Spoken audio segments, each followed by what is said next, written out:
Welcome to the Homeschool Show from North Carolinians for Home Education. Our goal is to help you homeschool with confidence and joy. I'm your host, Matthew McDill, and we have on the show again, John Lewis. Hey, John. Hey, Matthew. How are you? Doing great. So glad to have you. I have well, thanks. I'm glad to be here. I have a question for you. Do you know how to make an egg roll? I don't. You push it.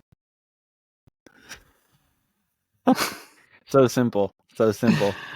Yeah, and so I thought that was appropriate for Easter that we just finished up, and I have another one for you. What's the best time to go to the dentist?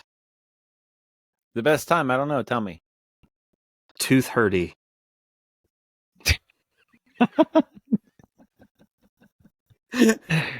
That's outstanding. Now I know when to go. That's right. That's right. All right. Well, let's get down to business. So today we're going to take a look at the homeschool news. We're going to let you know how to connect with others at the Thrive Conference, and we're also going to tell you about the spring issue of the Greenhouse magazine. We're also going to take a look at Homeschool Conversations. Matthew had the privilege of talking with another one of our homeschool pioneers, Susan Van Dyke, to learn more about the early years of homeschooling. And I love those conversations. They're always fascinating. And then we're going to have Homeschool Helps with Amanda. Today, Amanda is going to ask the question, to IEP or not? Now, you may not be familiar with that term, but IEP stands for Individualized Education Plan. So Amanda's going to give you some tips on that today. All right, starting off with the news here, I want to show you this spring edition of Greenhouse magazine. This is really a beautiful magazine, and we have a lot of great features in it. The only people who receive Greenhouse magazine are NCHE members and donors. So if you make a donation in NCHE, you can get this. If you become a member, you can go to nche.com/join and find out how to be a member, and you can go to nche.com/give and find out how to donate. So some of the articles we have here in this issue include NCHE celebrates 40 years, the beginning. And so I do begin a series of some of the history of NCHE, as we've been talking about on the show as well. Homeschooling the young learner. That's another article here. Add homeschooling to military life. It's a wild combo. Homeschooling, shared life, shared memories, shared bond. Another article, Everyday Writing Made Easy. Another, Science and God, a plan for career exploration. So these are some great articles in here. Once again, this is just a really great layout. You're going to be able to enjoy actually touching a thing while you're reading it and enjoying that. So check out the Greenhouse magazine. I can appreciate that comment. I'm working on a master's degree right now, and I get digital copies of all my books from the school. Oh, wow. However, I have ordered the hard copies because I like the tactile. So yeah, it helps me. And I think that if you're not familiar with the Greenhouse, you should pick it up and take a look. It's really great stuff. Well, we're going to take a look at some information about the conference that you may want to know about. We have some conference gatherings that will be happening. First of all, there'll be regional gatherings. Those are going to be on Thursday evening at 7:15. If you want to find your region, you can find that on nche.com/community/regions. Just drop in to your regional meeting and meet other homeschoolers who live in your area and meet your NCHE regional liaison. And there's also going to be some special gatherings on Thursday evening at 8, just after the vendor hall closes for the day. Things for new homeschoolers, homeschooling special needs children, parents of preschoolers, multicultural homeschooling, homeschooling as a single parent, homeschooling with a chronic illness, military families, parents of gifted children, and a meeting for dads. that sounds interesting to me. And I will tell you that quite frequently I invite new families or prospective homeschooling families to the conference. Anytime I meet someone who's uh, considering it or getting started in it and hasn't been connected to the conference, I invite them, and it's just for things such as this, because I know a number of people who've homeschooled as single parents, and they would have loved to have had that resource available to them as well. So Mhm. make sure that you share that with people and check those out if they apply to you for sure. All right. Now, moving into Homeschool Conversations, I want to wish NCHE once again happy 40th anniversary. We've been helping parents homeschool with confidence and joy for a long time. That's why we know what we're doing, and we have a very experienced group of people helping make that happen. So we've been really enjoying talking to some homeschool pioneers to find out what was it like in the early days and how did things get started. And so we got in touch with Susan Van Dyke, who was there at the very beginning. So let's check out my conversation with her.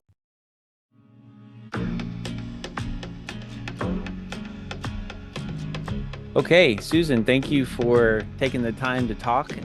As you know, we've been enjoying getting some of the stories of the very first moments of homeschooling in North Carolina.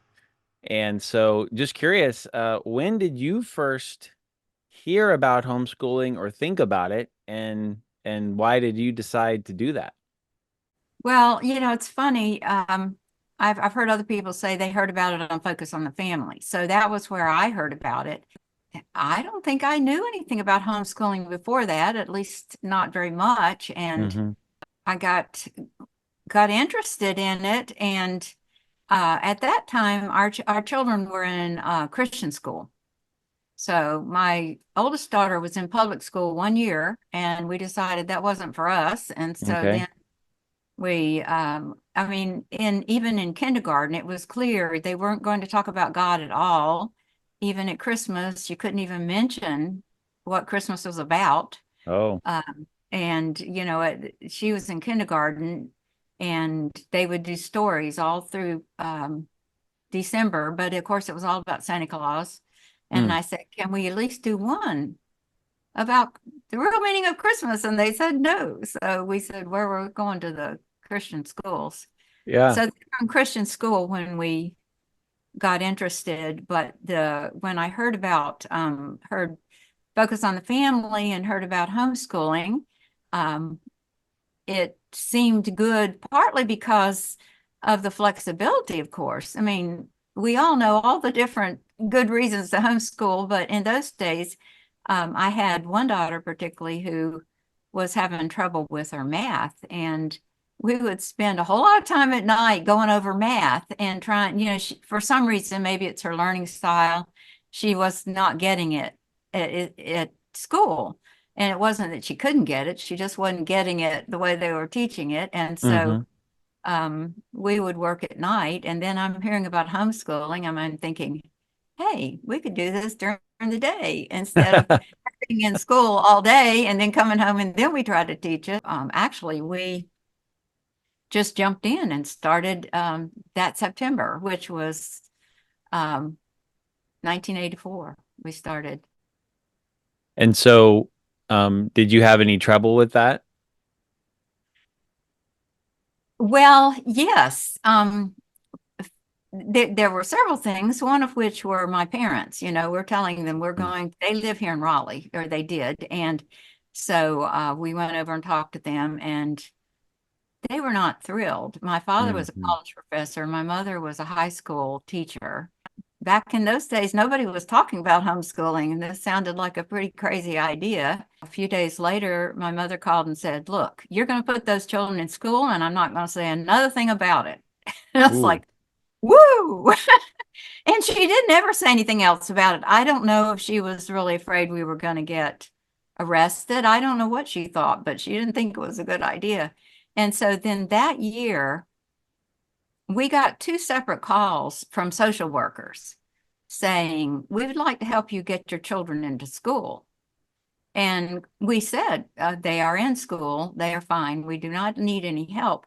But of course, you didn't know who these people were exactly. You didn't know what else they might do. You didn't know if they're going to show up at your door Yeah. or what else was going on. And so, it felt pretty uncomfortable, even though in the long run, that's all that happened. Tell me about your first memories with NCHE getting started and getting connected with other homeschoolers. Well, after I heard Focus on the Family, and they talked about the Moors, and they talked about, the way I remember it, it was a curriculum company. So it's really interesting because in those days, so I called, both of these people, and in those days, they just give you names. Oh yeah, we know somebody in North Carolina that's doing that. They give you the name, they give you the telephone number, Hmm. which I don't think you could do that these days. But it's like, oh, great. So you get all these names and telephone numbers, you call people, you find out what's going on. So we were not involved in the very first meeting, but we got involved after that and went to other meetings and got connected with people. That's how we kind of got in the middle of it. We ended up on the board. I ended up being the treasurer. I mean, in those early days, this was such a small group. And so people were contributing, but there were very few people and not that much money. And so now, of course, I didn't do the greenhouse, but when it was written, it would be like one page, front and back, single spaced. And we had to save up enough money to do a mailing, because you had to copy it, you had to have the postage. Yeah. So, it was a small enough thing that you couldn't even just mail something out to everybody until you got enough contributions. And we didn't have a computer or anything to do with NCHE at that point.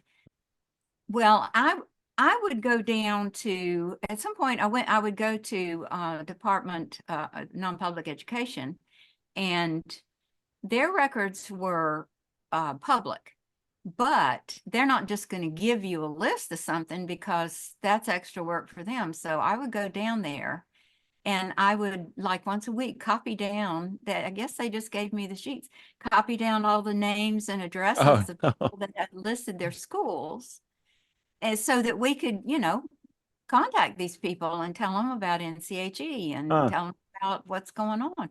So I would go down and I would copy all these names down. And then this fellow at church, Wayne, he was single. He didn't have children. But he was just interested in helping. So he would type all these names into his computer and print out mailing labels so that then we could mail out a greenhouse when we got enough money. And that was, the very early days. We didn't have much money. We didn't even have a computer. Later, we did get a computer. And so then I was, putting the information in myself. And how long were you on the board? I was on the board until they hired me to run the office, 1990. Okay. So, I mean, I had all the records on the computer, and I, kept up with everything and did send out the greenhouses And so how long did you run the office? for about 10 years. And we had about 3 or 4 other people working there.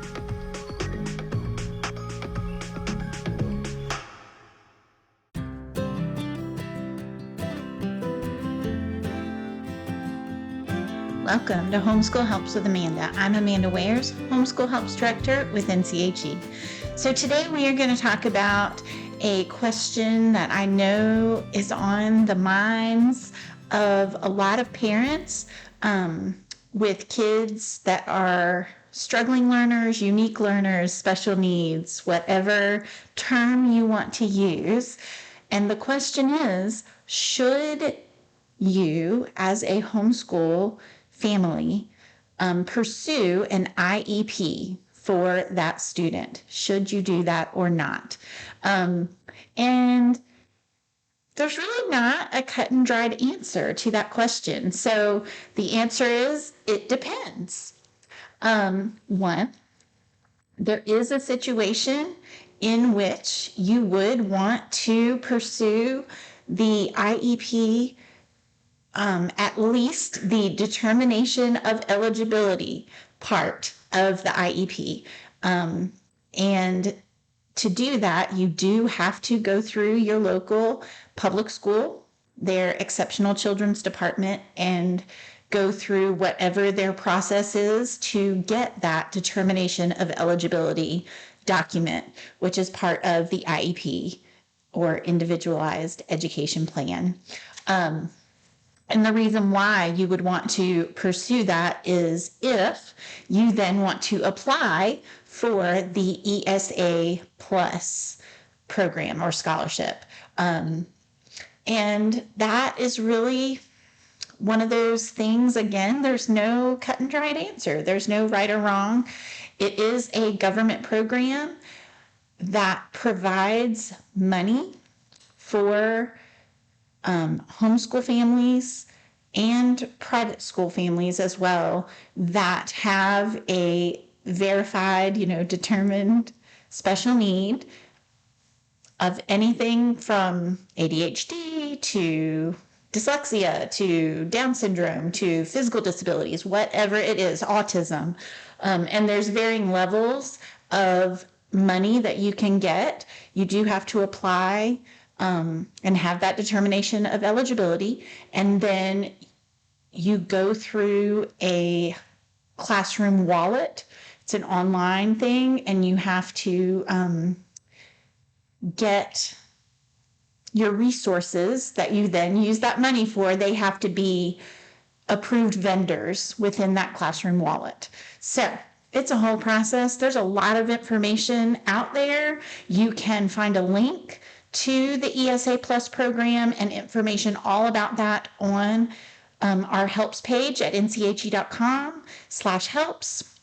And then go to the special needs homeschooling page. There's lots of information there for you. So that would be one situation that you would want to perhaps pursue an IEP.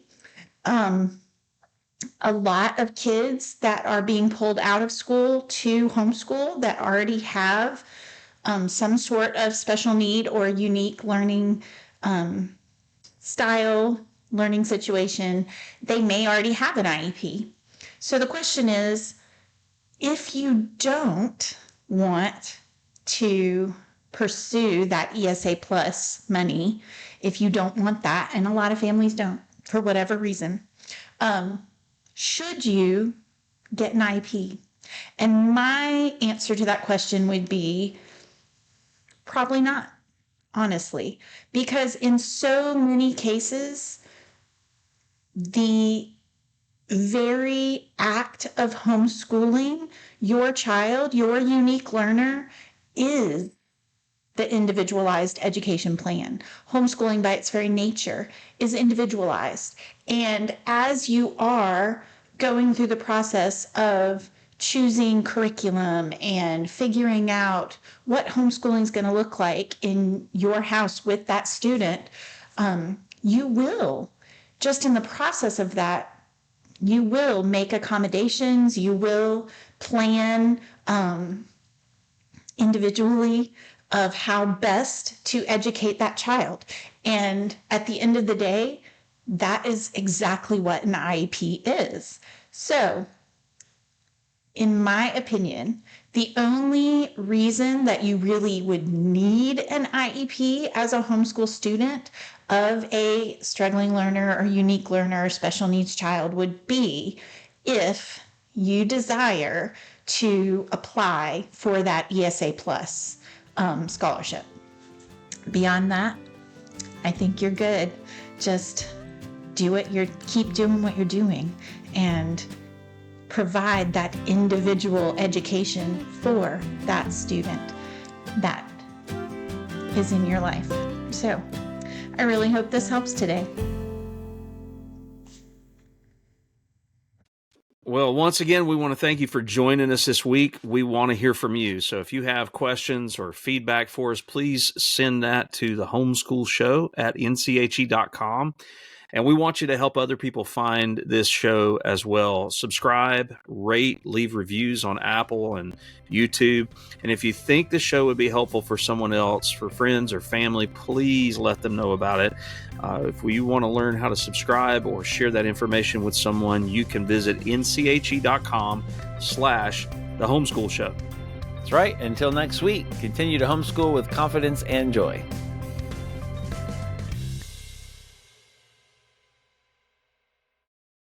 And I have a question for you. Do you know how to Oh, make yeah? egg rolls? Or I just butchered that. We're going to do that every week. Okay. I just messed it up.